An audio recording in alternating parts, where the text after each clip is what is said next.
કહેવાય છે કે ભગવાન વિષ્ણુ એમના પત્ની શ્રી લક્ષ્મી સાથે ગગનમાં વિહાર કરવા માટે નીકળ્યા નભની અંદર.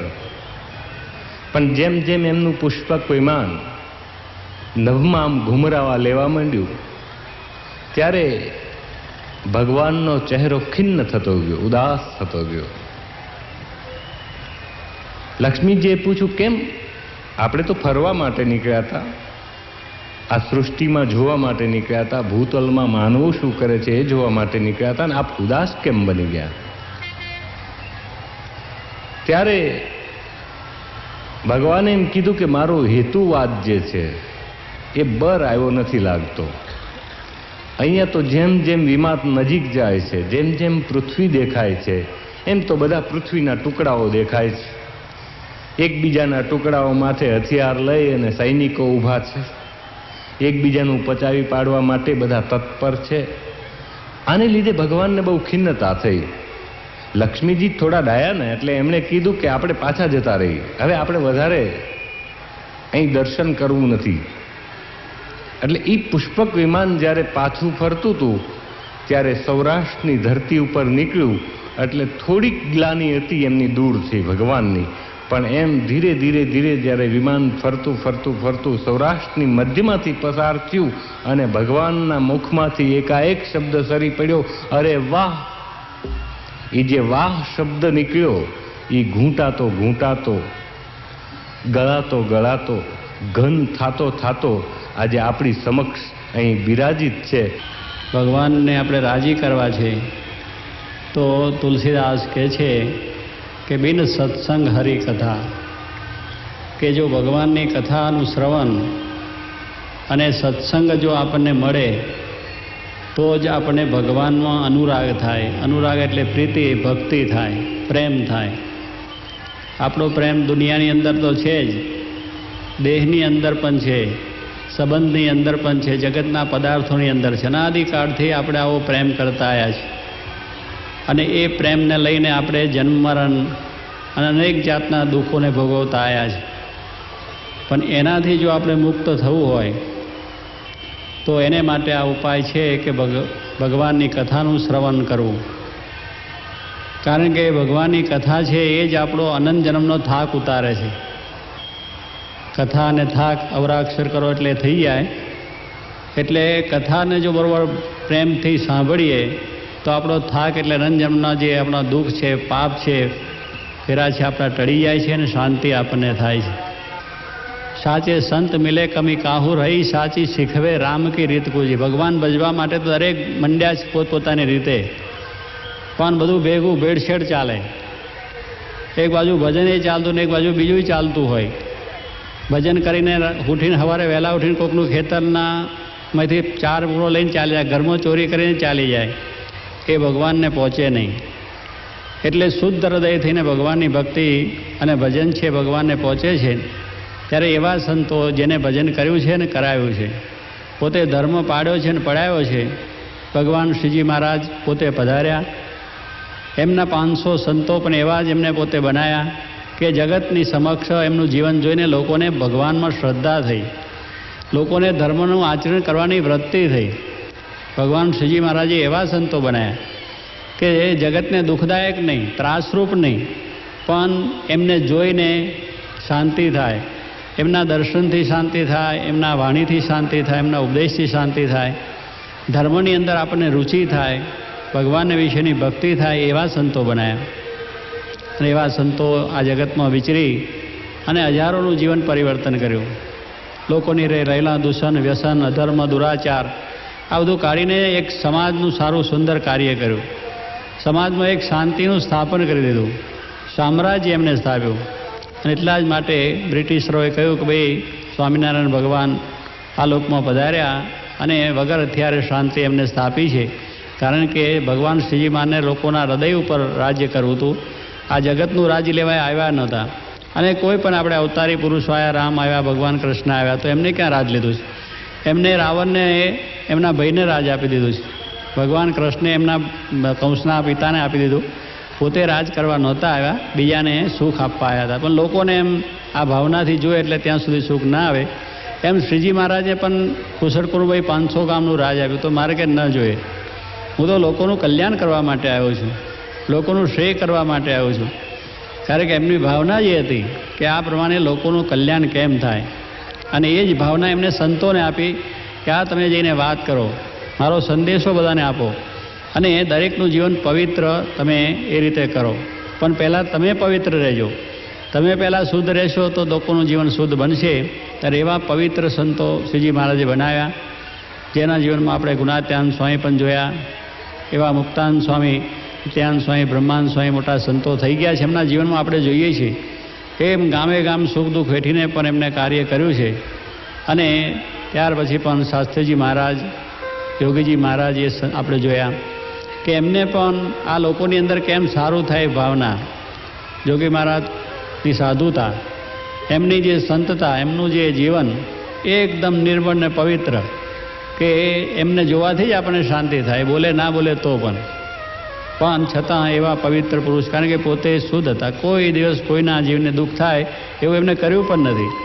ભગવાન સર્વનું ભલું કરો આવી ભાવના એમને હંમેશા પ્રગટાવી છે. પોતે ગમે ત્યારે હોય, બેઠા હોય તો ભગવાન સર્વનું ભલું કરો એવું શબ્દ ઉચ્ચારણ કરતા. ત્યારે એવા સંતથી આપણું કલ્યાણ થાય, એના થકી આપણને લાભ થાય, એના થકી આપણો મોહ અને મમતા ટળે છે.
તારા હૈયા ના હેત ના ભૂલા.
બીજાવતા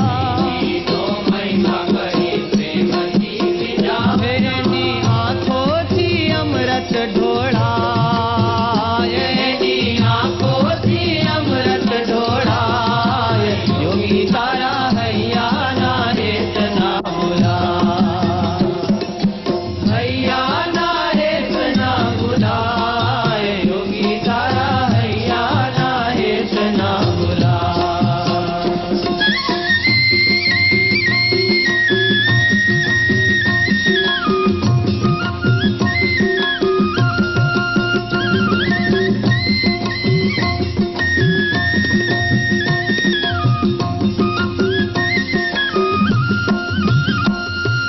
દુખિયાના દુખડા ટાળી દિલડાને ઠારતા દુખિયાના દુખડા ટાળી દિલડાને ઠારતા અભિના સૌને કરી જગને ભૂલાવતા અભિના સૌને કરી જગને ભૂલાવતા ભક્તો પર ઢળી ઢળી જાય હે યોગી ભક્તો પર ઢળી ઢળી જાય યોગી તારા હૈયાના હેત ના ભૂલાય હૈયાના હેત ના ભૂલાય યોગી તારા હૈયાના હેત ના ભૂલાય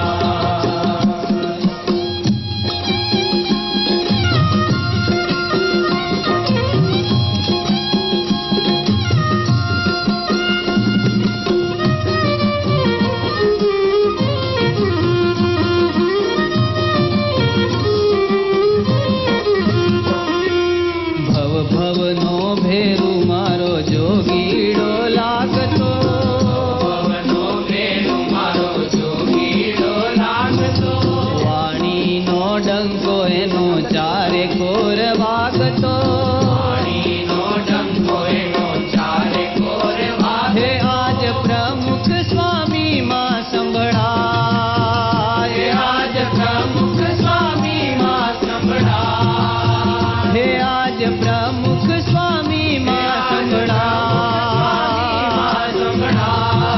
યોગી તારા હે યોગી તારા હૈયાના હેત ના ભૂલાય હૈયાના હેત ના ભૂલાય યોગી તારા હૈયાના હેત ના ભૂલાય આ એક પ્રાસાદિક ગામ જ્યાં ભગવાન શ્રીજી મહારાજનું રમણ રહેતી શાસ્ત્રીજી મહારાજ ખૂબ રહેલા છે. એટલે સ્વાભાવિક તીર્થોમાં જવામાં તો એક જ વાત છે કે દર્શન પરશન એ જ મોટો જગન, એ જ વધારે સુખ. અને એ રીતે મહારાજના વખતમાં સંતો ભક્તોએ લીધેલો છે.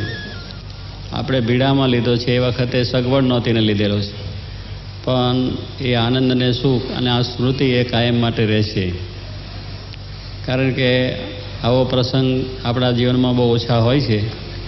તેવા સારંગપુરની અંદર આજે હરિલા કલ્પતાનું પારાયણ પણ થયું, યજ્ઞની શરૂઆત થઈ ગઈ, પ્રતિષ્ઠાઓ પણ મંદિરોની અંદર બધા થશે. બોટાદને આજુબાજુના ગામોની અંદર એક અદ્ભુત કાર્ય શાસ્ત્રીજી મહારાજનું હતું. શાસ્ત્રીજી મહારાજ પોતે જે વડતાલથી નીકળ્યા એમાં એમનો કોઈ હેતુ નહોતો માન મોટપ મળે, પ્રતિષ્ઠા મળે, પોતાની આબરૂ વધે કે કોઈ હરીફાઈથી કોઈ કામ કરવા માટે નીકળ્યા નહોતા. પણ એક ભગવાન સ્વામિનારાયણનો સિદ્ધાંત એ દરેકને મળે, અક્ષરે સહિત પુરુષોત્તમ, અક્ષરરૂપ થઈને પુરુષોત્તમની ભક્તિ થઈને આ જીવન સાર્થક બને એના માટેનો જ એમનો પ્રયત્ન હતો. બાકી એમના જીવનમાં એમને કોઈ દિવસ કોઈ સારી રીતનું પોતાના અંગ પર વસ્ત્રો ધારણ કર્યા નથી, કોઈ સારી રીતે રહેવા માટે મકાન પણ હતું નહીં, અને સગવડમાં પણ મોટરમાં ડમણિયામાં અને ગાડામાં જ ફર્યા છે. મોટરની વાત કેટલી વખત હરિભક્તોએ કંઈક મારે જોઈએ જ નહીં મોટર, એટલે એક વખત લીધી હરિભક્તો તો પણ કાઢી નાખી. એટલે એ કહેવાનું શું, બહુ સાદું પવિત્ર જીવન જીવીને આ મંદિરની વાત, ઉપાસનાની વાત લોકો કેમ સમજે એ જ એમનો આશય હતો. અને એટલા માટે એમને આ દાખલો કરી અને આ મંદિર સારંગપુરનું કર્યું. બોચાસન પછી બીજું આ મંદિર છે. તે વખતે અહીંયા કેવી પરિસ્થિતિ હતી એ પણ આપણે બધા જાણીએ છીએ કે મંદિર જ્યારે કર્યું ત્યારે કોઈ જાતની સ્થિતિ નહોતી. એટલે પૈસા પણ નહીં, સગવડ પણ નહીં, માણસ પણ નહીં, બહુ 5 સંતો અને થોડા હરિભક્તો. હરિભક્તોની પણ સ્થિતિ એવી સાધારણ. અને એની અંદર આ મંદિરનો અહીં આરંભ કર્યો. લીમડી ઠાકોર સાહેબે જમીન આપી. હવે એનું કામ જ્યારે શરૂઆત કરી ત્યારે પૈસા જ મળે નહીં, અને ખાવા માટે દાણા પણ ઘરમાં જે માણસ કોઈ 2 મહિના 3 મહિનાના સંગ્રહે, પણ એ તો એક દિવસનો દાણો ઘરમાં ના મળે એવી જાતની સ્થિતિ. અને લોટ માગીને જોગી મહારાજને એક સંત હતા, દરરોજ જોરી માગવા જાય, લોટ આવે ને એમાંથી આ મંદિર થયેલું. મંદિરની એ લોટલા કરવા માટે કે ખીચડી કરવા માટે, કઢી કરવા માટે વાસણ પણ નહીં. જે અત્યારે મોટો રંગેણા ચડ્યા છે અને લાખ માણસની રસોઈ થાય છે, પણ તે દાડે એવા 5-10 માણસને માટેની પણ આવી સ્થિતિ નહીં. એટલે ઘાસલેટના ડબ્બાને કાપી અને એમાં કઢી થાય, એમાં જે કંઈ કરવાનું એ થાય, પણ બીજી કંઈ વસ્તુ મળે નહીં. પૈસા પણ હોય તો કડિયાને આપી અને 6 પૈસાનો કડિયો અને 3 પૈસાનું મજૂર કે 2 પૈસાનું મજૂર મળે, તો પણ એટલા પૈસા ના મળે એવી સ્થિતિમાં મંદિર થયું. અને મંદિરનો પાયો પાછો નાખ્યો કેવી રીતે કે આજે તમે જુઓ છો ને ગગનબંધી મંદિર, આટલું 3 માળનું મંદિર આપણા સંપ્રદાયમાં ક્યાંય મળશે નહીં એવું ભવ્ય મંદિરનો પાયો નાખ્યો. હવે એ સ્થિતિમાં કોઈને વિચાર ના આવે, ગમે એવો માણસ હોય ને તોય આવો વિચાર ના આવે કે આટલું મોટું મંદિર ક્યાંક અહીંયા કોઈ પૂછતું નથી. ગામમાં કોઈ પેશવા દે ને પટેલને ઘેર ઉના પાણી, આપણે લોકો કહે છે ને ગામમાં કોઈ પેશવા દે ને પટેલને કહે મારે ઉના પાણી મૂકજો અમે આવીએ છીએ, પણ ગામમાં જ કોઈ પહેવા દેતું નથી, પછી ઉનું પાણી ક્યાંથી મળવાનું છે. એમ આ જ ગામમાં કોઈ હરખાઈ ના રહેવા દે તો લાઠીદરથી છાશ લાવતા. અને કોઈ પૈસા ધીરે નહીં. તે અમારે અહીંયા ગફુર શેઠ હતો લાઠીદરની અંદર, આ બાજુ એક બીજા શેઠ હતા, ને એક અહીં શેઠ અહીંયા સમડિયાના હતા. એ મોડ ઉછીના પૈસા આપે, 5-50 રૂપિયા હો બસે જોઈએ, ત્યારે એમાંથી આ કામ ચાલે. પાછો સ્વામી કંઈથી ફરીને આવે ને તે તો 8 રૂપિયાની પધરાવણી, એટલે ઓહો રૂપિયો મૂક્યો એટલે ઘણું થયું, 5 રૂપિયા મૂક્યા એટલે તો કરોડ રૂપિયા મૂક્યા. આવી સ્થિતિની અંદર આ બધું કામ કરેલું છે.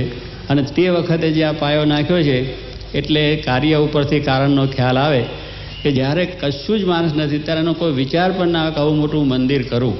આટલા મોટા મંદિરનો પાયો નાખવો વિચાર ના આવે. એ શાસ્ત્રીજી મહારાજને આવ્યો ત્યારે જાણીએ છીએ કે ભગવાનનું સાક્ષાત સ્વરૂપ હતા, કે એ ભગવાનનું જ કાર્ય છે. એના સિવાય આવી મનને વિચાર પણ ના આવે, સંકલ્પ પણ ના થાય કે આવી મોટું એક મંદિર હું કરું, જ્યાં કોઈ જાતની સ્થિતિ સાથ સહકાર નથી. એ વખતે આ મંદિર થયું છે. અને એવું ભવ્ય મંદિર આ એનો પાયો તે વખતે નાખ્યો આ સ્થિતિની અંદર, અને એ મંદિર આજે આપણે જોઈએ છીએ ત્યારે એટલા માટે કે શાસ્ત્રી મહારાજની મહત્તાનો ખ્યાલ આવે, કે છે ને કાર્ય ઉપરથી કારણનો ખ્યાલ આવે. શાસ્ત્રી મહારાજનો સંત ભાઈ મને ભાગ્યે મળ્યો છે. શાસ્ત્રી મહારાજનો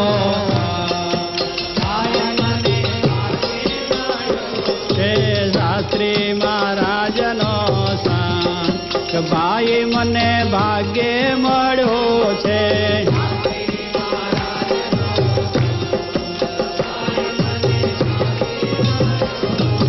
ભાગ્યે મળ્યો છે મારા કર્મે જડ્યો છે.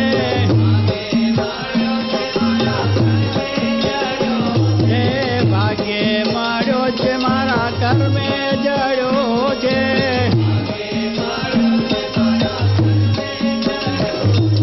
શાસ્ત્રી મહારાજનો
છે. કોટી ગયા ને કોટી ગંગાભાઈ મને ભાગ્યે મળ્યો છે.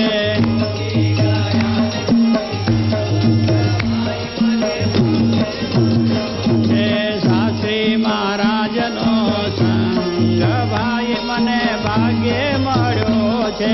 ઘરે માણસની પાસે આજે કરોડો રૂપિયા હોય અને બધી જાતની સમૃદ્ધિ હોય, માણસ બીજું ત્રીજું હોય તો કદાચ કોઈ વિચાર કરી શકે, પણ જેની પાસે કાંઈ જ નથી અને છતાં આવા મોટા મંદિરો અને એવા ભવ્ય મંદિરોમાં ભગવાનની આવી પ્રતિમાઓ બેસાડી અને કામ કરવું એ પણ અદ્ભુત વસ્તુ છે. અહીંયા મંદિર થયું ત્યાર પહેલાં તો મોતી ભગવાન દાસને કહ્યું કે તમે આ મૂર્તિઓનું મંદિરનું વર્ણન કરો, મૂર્તિઓમાં એનું વર્ણન કરો. એટલે મંદિર થતાં પહેલાં તો મૂર્તિઓ કોણ કોણ બેસે એની વર્ણન મોતી ભગવાન દાસે કર્યું. શાસ્ત્રી મહારાજની પ્રેરણા થઈ કે આ મહારાજ ધામધામી મુક્ત બેસે, આ બાજુ ધર્મકુળ, આ બાજુ વર્ણિનાથ ગોપીનાથ, આવું બધું એમનું વર્ણન પહેલેથી આવે છે મંદિર થતાં પહેલાં.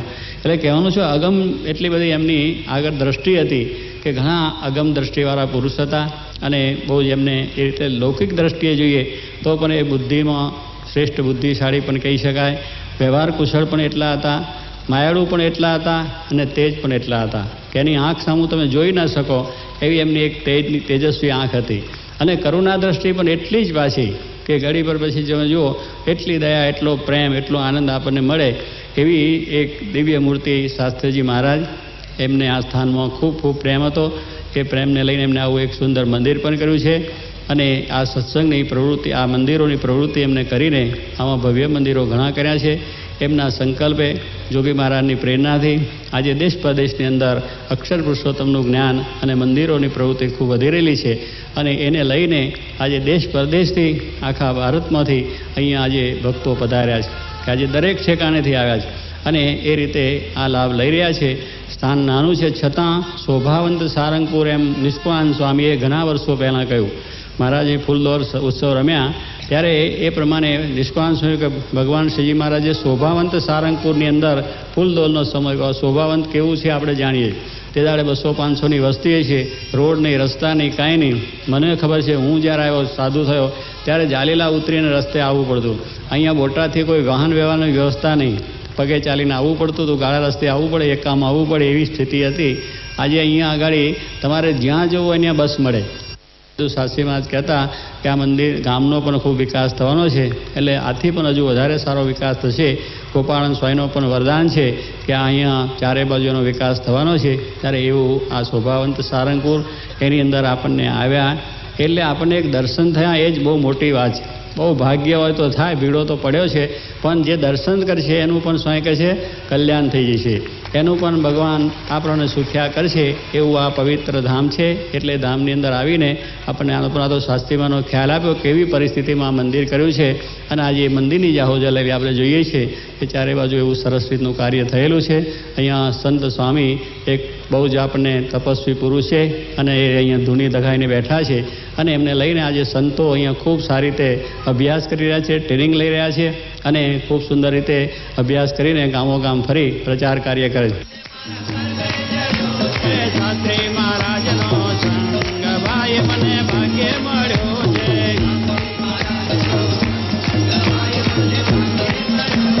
ભાગ્ય મળ્યો છે, મારા ઘર મેં જડ્યો છે. ભાગ્ય મળ્યો છે, મારા ઘર મેં જડ્યો છે. શાસ્ત્રી મહારાજનો સંગ ભાઈ મને ભાગ્ય મળ્યો છે. મળ્યો છે શાસ્ત્રી મહારાજનો સંગ ભાઈ મને ભાગ્ય મળ્યો છે.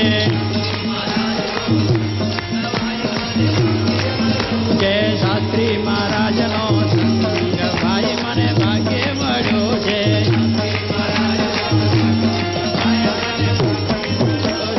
ભાઈ મને ભાગ્ય મળ્યો છે. દયાન સ્વામી મહારાજ.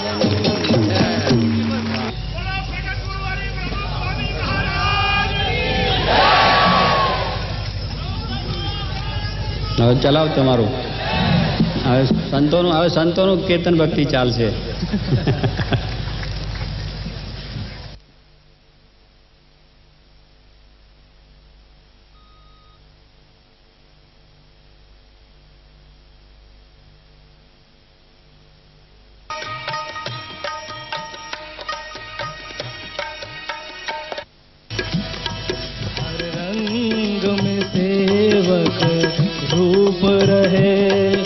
अमृत जल का जो कूप रहे, हर रंग में सेवक रूप चहे।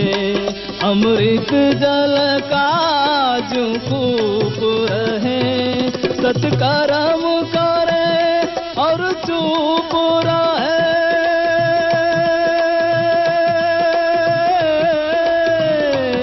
सत्कर्म करे और चुप रहे, भले छाँव मिले या धूप रहे, भले छाँव मिले या धूप रहे। निस्पृही बने जग में विचरे,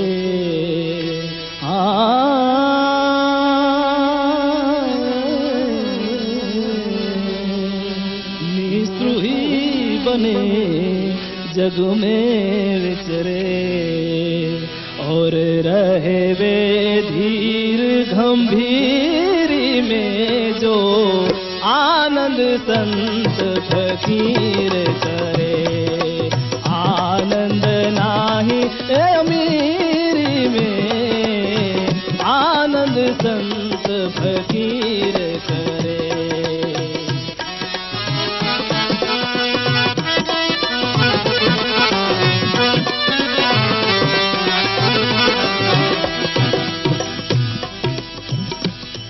सतबोध जगत में आए कहे,